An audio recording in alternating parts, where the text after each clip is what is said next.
আজকে আমি দেখলাম হয়তো একটা শুনানি আছে, তো আদালতে বিচারাধীন বিষয় নিয়ে কোনো মন্তব্য করা এখন সমীচীন হবে না। দেখা যাক শুনানিতে কি রায় আসে বা কি নির্দেশনা আসে।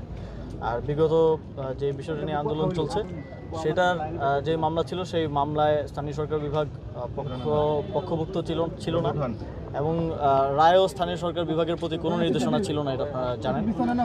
এবং যেহেতু নানা ধরনের আইনি জটিলতা তৈরি হয়েছে, ম্যাচ সংক্রান্ত জটিলতা তৈরি হয়েছে, এই জটিলতাগুলো নিরসনে আমরা আইন মন্ত্রণালয়ের মতামত চেয়েছি এবং আমরা জানতে পেরেছি যেহেতু একটা রিট পিটিশন হয়েছে, আমরা লিগ্যাল নোটিশও পেয়েছি এবং ওই রিট পিটিশনের শুনানি হয়তো আজকে হওয়ার কথা।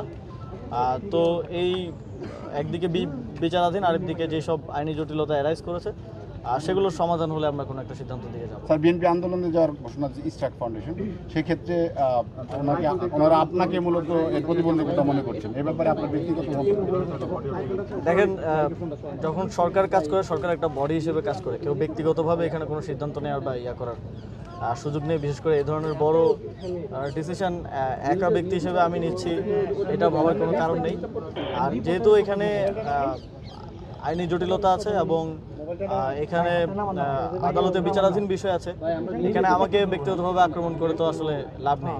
আদালতের যে আইনি লড়াই সেটা লড়তে হবে এবং যে জটিলতাগুলো আছে সেই সংক্রান্ত আমরা আইন মন্ত্রণালয়ের মতামত চেয়েছি। আইন মন্ত্রণালয় যেহেতু এক্ষেত্রে বিশেষজ্ঞ, তাদের মতামতের ভিত্তিতে হয়তো আমরা একটা সিদ্ধান্তে পৌঁছাতে পারবো।